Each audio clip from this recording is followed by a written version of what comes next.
Yes or yes? And the person you're going to meet right now is a beautiful person, a wonderful man, very, very talented. And I think you're really, really going to get a lot out of this. Things you can use immediately. What's the word? Immediately. What's the word? Immediately. Are you ready? Yes. Please help me welcome Mr. Greg Morse.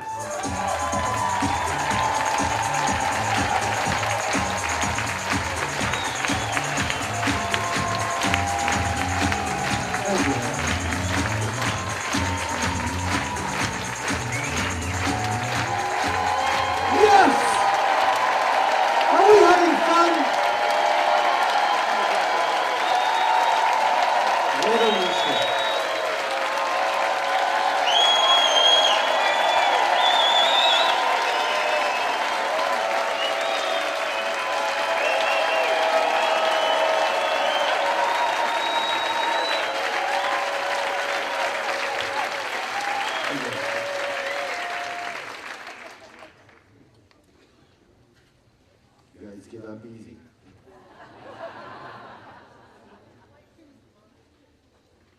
Martin Luther King was giving his speech, and all of a sudden, his heart took over, and he left the paper, and he looked up into the sky,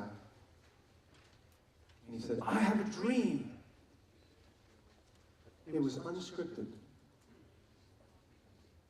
Mother Teresa was a nun, living in a convent, and her heart took over. She got on a train, she went to India, she got off that train, picked up a man laying in the gutter, rotting so bad people couldn't get near him. And she wrapped her arms around him and started cleaning and wiping his face. And he looked up at her and said, "Why do you do this?" And she said, "Because I love you." Gandhi, you've heard the words, "Be the change you want to see in the world." He said that because the people around him were saying, the world must change before we can change. And he just got tired of hearing it. He said, "You, be the change you want to see in the world." How would you like to have that clarity and confidence? How would you like to have that clarity and confidence? Yes? How would you like to have that level of authenticity? Yes? Well, you're in the right place. This is going to be fun. Muhammad Ali had that kind of confidence. He was once on an airplane, and the airline stewardess told him to fasten a seatbelt. And Muhammad Ali said, "Superman doesn't need a seatbelt." And the stewardess said, "Superman doesn't need an airplane. Fasten your seatbelt."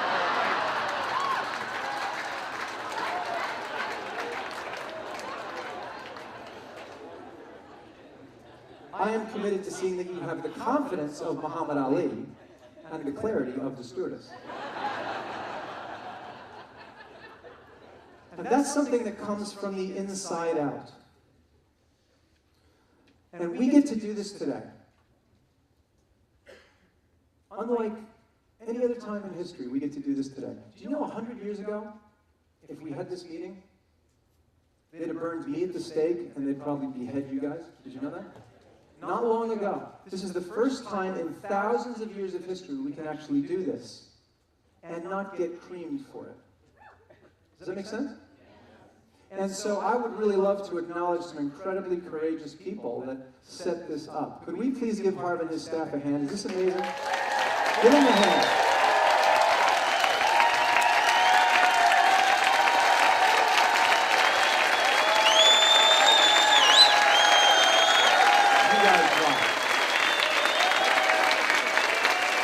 Okay, on three. You guys rock. 1, 2, 3. You guys rock. Have a seat.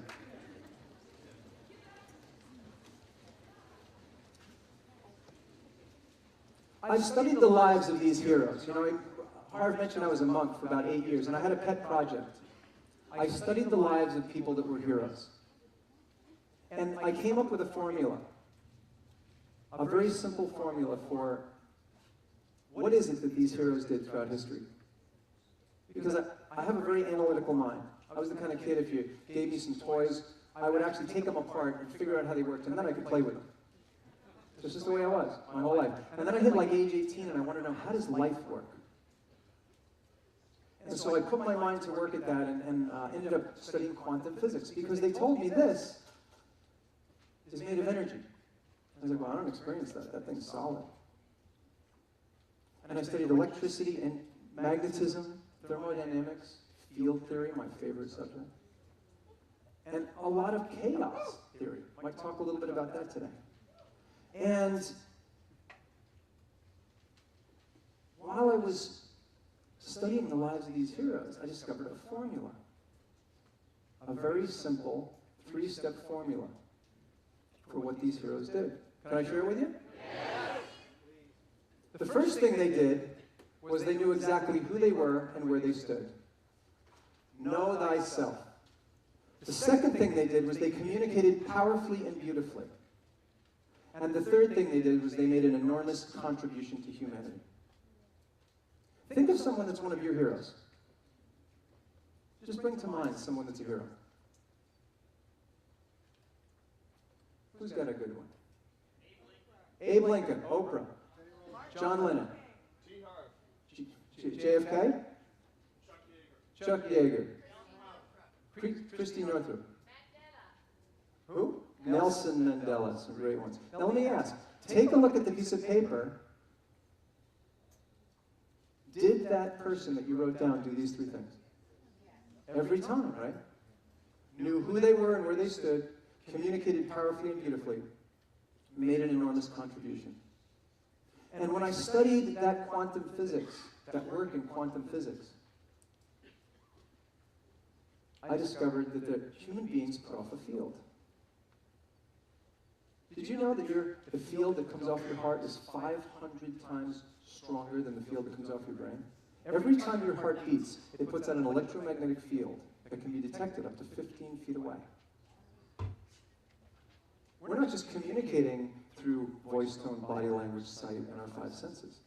You are communicating with all the people within 15 feet of you on a whole other level.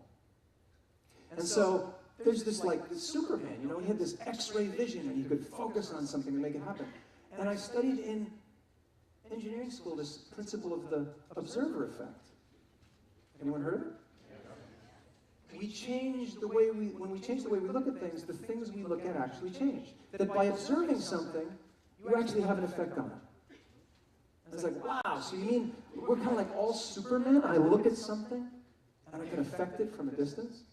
And this was proved to me in a laboratory. It was proved. I was watching, you're sitting there watching this fuzzy electron and you turn away and it just turns into a wave, and then you look at it and it coagulates into a particle. And I was like, wow, what is that? And then you look away and it goes into fuzzy energy again. Now let me ask a question. When you know someone's watching you, do you change your behavior? Sure you do. Okay, so do electrons.